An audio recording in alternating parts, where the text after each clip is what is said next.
القائلون ولا يحصي نعماه العادون ولا يؤدي حقه المجتهدون الذي لا يدركه بعد الهمم ولا يناله غوث الفتن الذي ليس لصفته حد محدود ولا نعت موجود ولا وقت معدود فطر الخلائق بقدرته ونشر الرياح برحمته وودد بالصخور ميدان أرضه ثم الصلاة والسلام على أشرف الأنبياء والمرسلين حبيب إله العالمين أبي القاسم المصطفى محمد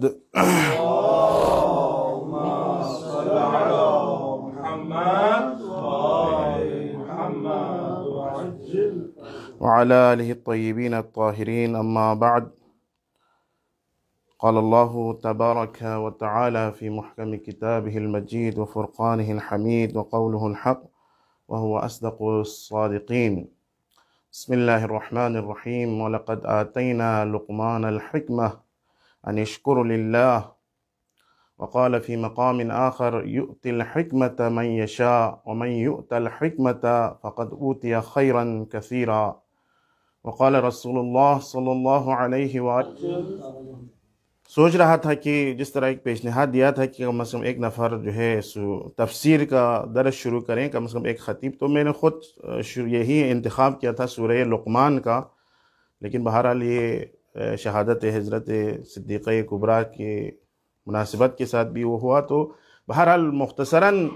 آیات کی میں تلاوت کرتا ہوں اور اس کے بعد ایک بنیاد رہ جائے، پھر آئندہ انشاءاللہ آپ کی زحمتوں میں جو ہے آپ کی خدمت میں سورہ لقمان کی کچھ نکات بیان کرنے کی کوشش کروں گا۔ خالق کائنات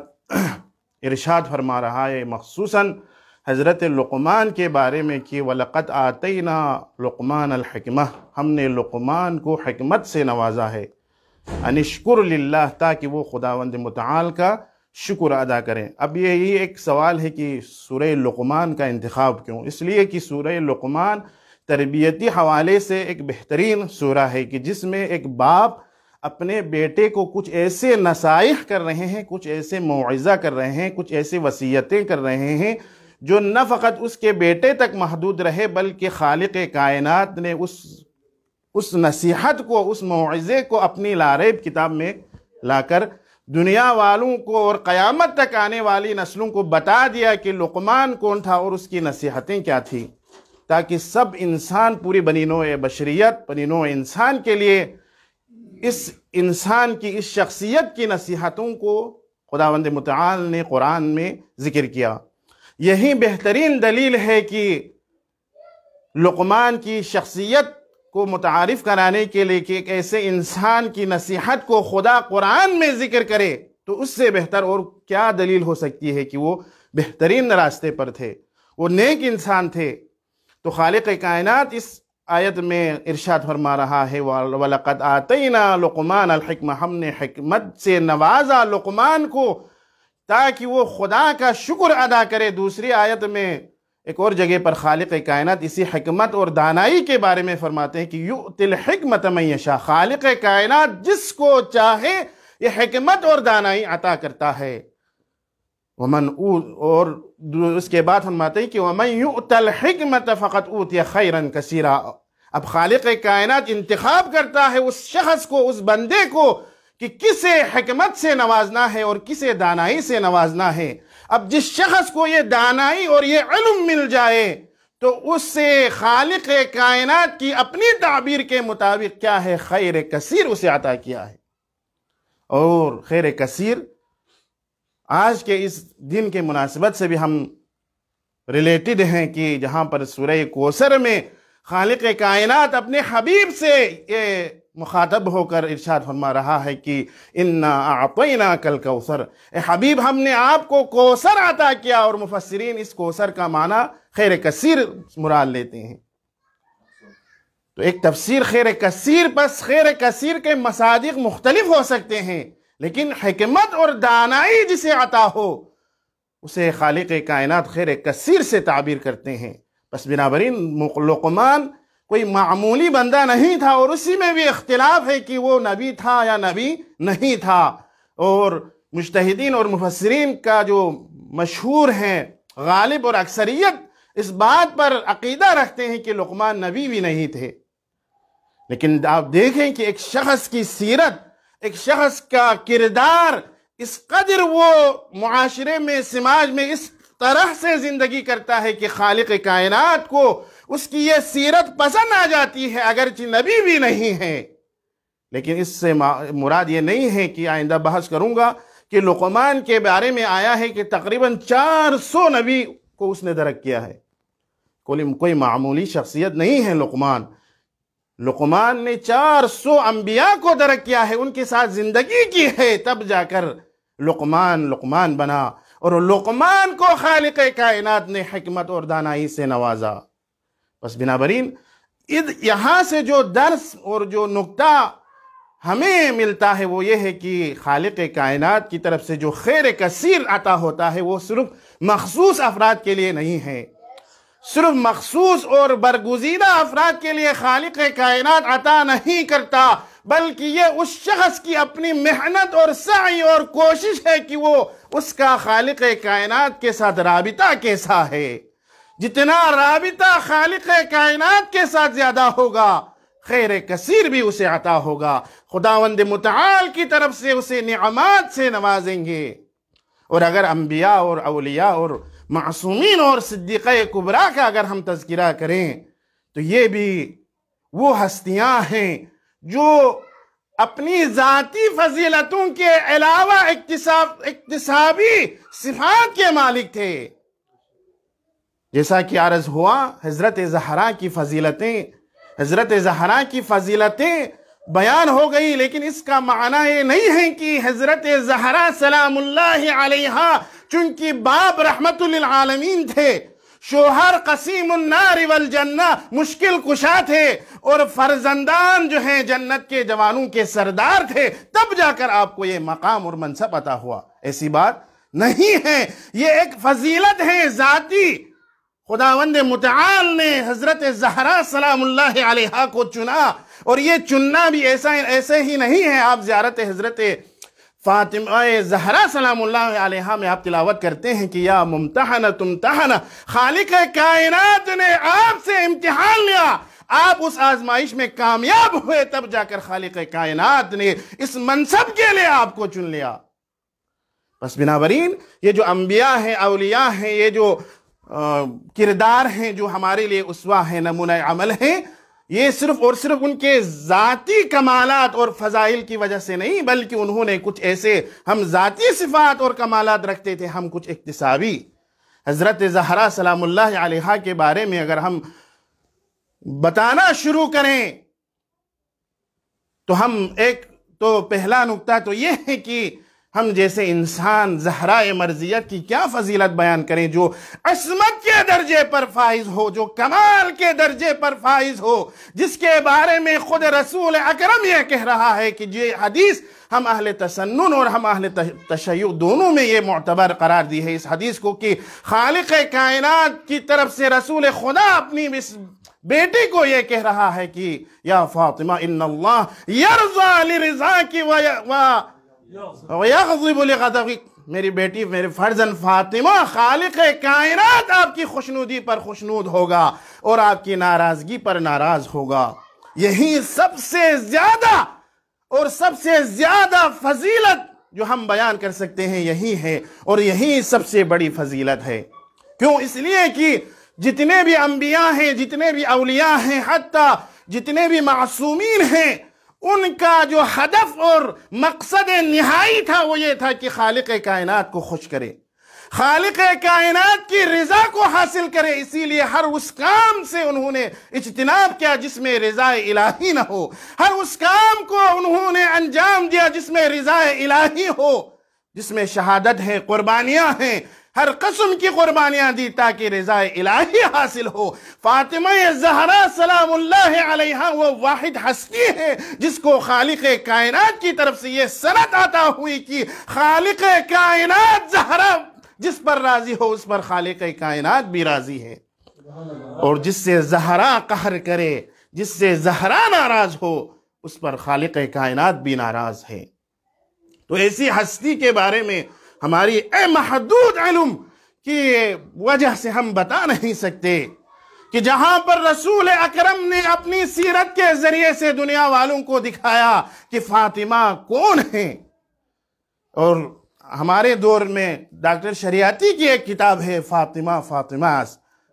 فاطمہ کو جو مقام اور منصب ملی ہے خالق کائنات کی طرف سے، یہ فاطمہ اپنی اکتسابی فضیلتوں اور کمالات کو طے کرنے کی وجہ سے فاطمہ کو ملی ہے. فاطمہ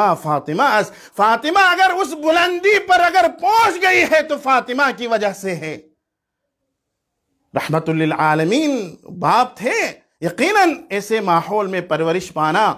تربیت پانا یہ خود کمال ہے، لیکن یہ سب زہرائے مرضیہ کے کمال کو بیان نہیں کرتا. زہرائے مرضیہ کا کمال یہ تھا کہ وقت کا نبی جو ہے اپنے تمام مقام و مناصب کے ساتھ جب زہرا تشریف لاتی تھی تو اٹھ کھڑے ہو جاتے تھے.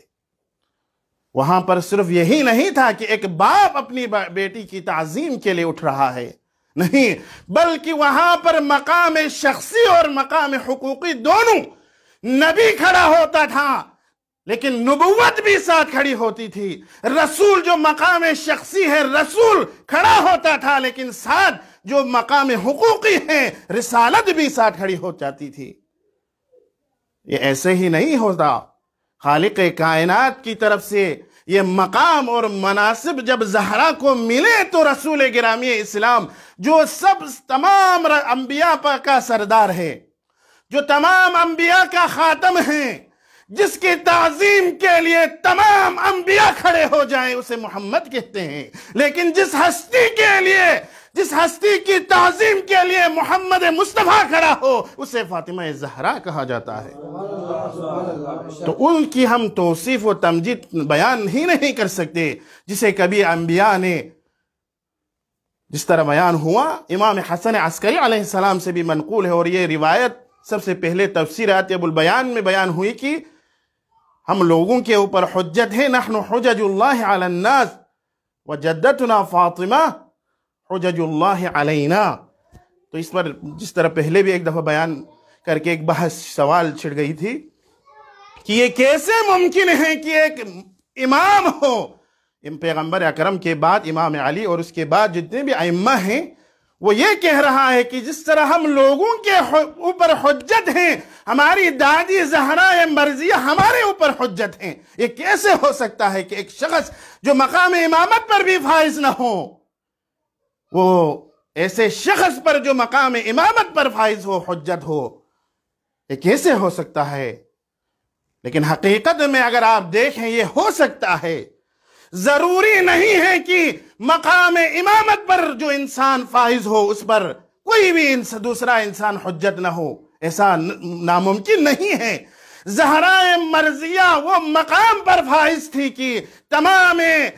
ائمہ معصومین ہیں امام علی علیہ السلام کے بعد ان پر حجت ہو سکتا ہے. کس حوالے سے؟ کیونکہ خود امام جعفر صادق علیہ السلام کا بھی فرمان ہے، اور یہ جو مصحف فاطمہ جو ہمارے ہاں معروف ہیں، اور ہم ائمہ علیہم السلام کے پاس مصحف فاطمہ ہے، اور اسی تعلیم کی بدولت وہ لوگوں میں مختلف مسائل بیان کرتے تھے. اسی حوالے سے کہ یہ مصحف فاطمہ حضرت زہرا سلام اللہ علیہا کی طرف سے ہے، اور حضرت زہرا سلام اللہ علیہا نے امام حسن اور حسین کی تربیت کی، اور ان کے بعد آنے والے نسلوں کی تربیت کی، کہ جہاں پر امام صادق یہ کہہ رہا ہے کہ ہمارے اوپر حجت ہیں، اور ہمارے لیے یہی کافی ہے کہ ہمارے پاس مصحف فاطمہ ہے. اور حجت ہونے کے لیے یہی ایک کافی ہے کہ حضرت زہرا مرضیہ معلم ہیں باقی ائمہ علیہ السلام کے لیے. گرچہ قرآن اور احکام شرعی قرآن میں موجود ہیں، علم غیب کے مالک ہیں، لیکن کچھ ایسی چیزیں بھی جو آنے والے قیامت تک آنے والے جو واقعات ہیں وہ سارے کے سارے مصحف فاطمہ میں موجود ہیں. اسی حوالے سے زہرا مرضیہ اگر حجت کہا ہے معصومین نے، یا امام زمان عجل اللہ تعالی فرجہ الشریف سے جو روایت مروی ہے کہ ان فی ابنت رسول اللہ لی اسوۃ حسنہ، جو رسول خدا صلی اللہ علیہ وآلہ وسلم کی بیٹی کی زندگی میرے لیے اسوہ حسنہ ہے، اگر یہ کہا تو بیجا نہیں کہا ہے، بلکہ ائمہ معصومین جو ہے، جو ان کا کلام ہے، وہ کبھی مبالغہ آمیز نہیں ہوا کرتا۔ زہرا مرضیہ نے اتنی چھوٹی اور کم مدت میں، جو 18 سال معروف ہے، اتنی قلیل مدت میں آپ نے زندگی کے تمام ابعاد میں کمال کے درجے پر زہرا اطہر پہنچ گئی کہ جہاں پر آپ جس زاویے سے بھی دیکھیں، جس جہت سے بھی دیکھیں، زہرا مرضیہ تمام بنی نوع بشریت کے لیے نمونہ عمل بنی۔ بس میں سورہ لقمان کے بارے میں کچھ مطالب بیان کرنے کے لیے آیا تھا۔ بہرحال حضرت زہرا مرضیہ سلام اللہ علیہا کی شہادت جو ہمارے بلتستان میں جو ہے کل ہی مناتے ہیں، تو حضرت زہرا سلام اللہ علیہا کے حوالے سے کچھ مطالب بیان کرنے کی کوشش کر رہا تھا، وقت آ گئے، ہم بیان نہیں کر سکتے ہیں کہ جن کی صفات سے قرآن پر ہو، جن کی صفات سے جو ہے معصومین رشک کرتا ہو، ہم کیا بیان کریں ایسی ہستی کی صفات۔ اللہ اکبر۔ پیغمبر اکرم صلی اللہ علیہ وآلہ وسلم کی رحلت کے بعد جو سیرت نبی نے لوگوں کے سامنے رکھے تھے، جو کردار آپ کا تھا، جس طرح آپ نے لوگوں کو دکھایا زہرا مرضیہ کا مقام، اٹھ کھڑے ہو گئے، زہرا کی خوش آمدید کے لیے آگے ایک قدم آپ جاتے اور زہرا کی تعظیم کرتے۔ اتنی عظمتیں دکھانے کے باوجود بھی اللہ اکبر، رسول اکرم کی شہادت کے بعد امت نے اس ہستی کو اتنا سزا دی کہ ایک وقت زہرا مرضیہ مجبور ہو جاتی ہے۔ اللہ اکبر۔ شاید بابا کے قبر اطہر پر رونے بھی نہیں دیا، علی علیہ السلام کے پاس شکایت لے کر آئے، لیکن زہرا مرضیہ امامت کی دفاع کرتی رہی، یہاں تک کہ امام حسن و حسین کے ہاتھوں کو اپنے ہاتھ میں لیے مدینے کے جو بزرگان تھے ان کے پاس لے جاتے تھے۔ زہرا مرضیہ کو ایک طرف پیغمبر کی رحلت کی جو مصیبت تھی وہ سخت تھی، تو دوسری طرف جو مولا کل تھے ان پر جو ظلم و ستم ہو رہا تھا، یہ زہرا مرضیہ سے برداشت نہیں ہو رہی تھی۔ اللہ اکبر۔ شاید یہی ایام تھے کہ زہرا مرضیہ نے فرمایا صبت علی الایام، صبت علی مصائب لو صبت علی الایام صرن لیالیا۔ اللہ اکبر۔ اس کا ہم اندازہ ہی نہیں کر سکتے، اس لیے کہ ہمیں وہ درک اور وہ فہم ہی نہیں کہ ہم زہرا کی مصیبت کو درک کریں۔ زہرا کی مصیبت کو اگر آپ نے درک کرنا ہے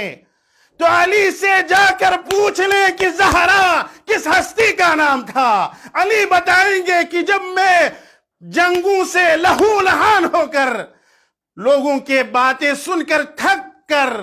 میں جب گھر آ جاتا اور زہرا مرضیہ کی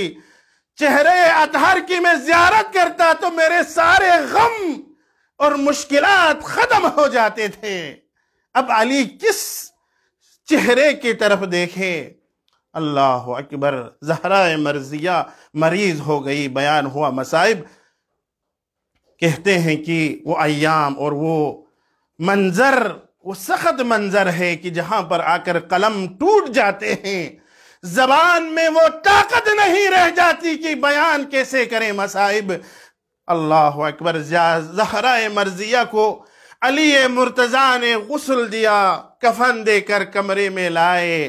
اب آپ دیکھیں سارا منظر ہے، آسمان والے فرشتے بھی زمین کی طرف دیکھ رہے ہیں۔ اس وقت علی مرتضیٰ نے فرمایا یا حسن و یا حسین و یا زینب و یا ام کلثوم، اے میرے فرزندو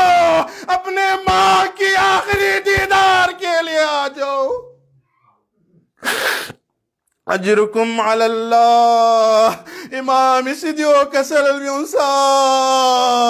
بسد کی زہرا مغزی آخری دیدار تعالی امام حسن حسین زینب ام کلثوم تیار یطبا ببیر زینا زیاد حربگا تنکو چوزرد اللہ اکبر دوخ بینو شاید نمر اللہ ندا جموسا یا علی شومك حسن حسين زهراء جنازينا لك بالنبس فرشتم احنا مينمو ومصيبة هزر من يقصد الله أكبر أجركم على الله يعني تشكلتوسي زينب عليا لدي حسكوسيا آخری دیدار لها جب امام علی سے کسل بھی ہو سا دیانے کسل چی کربلا عیسیٰ زینب لکویا جب منگ حسین سی آخری ودال شخص نکسل بھی ہو سا یا زینب ویا ام کلثوم علیکن من السلام اللہ اکبر تام سے سخت جسوئنا اللہ اکبر دو بدن زہراء مرضیہ سے علی لسکت زرکیوں سے نکسل بیولو یا مولا یا ابن عمگل وسیعت چکھائی گی ادھر بنا امام علی سے وسیعت کن زہراء مرضی سر مبارک ببامین کھرنا امام علی سے دے وسیعت کن نام یار احس اللہ جب وسیعت کن چمنا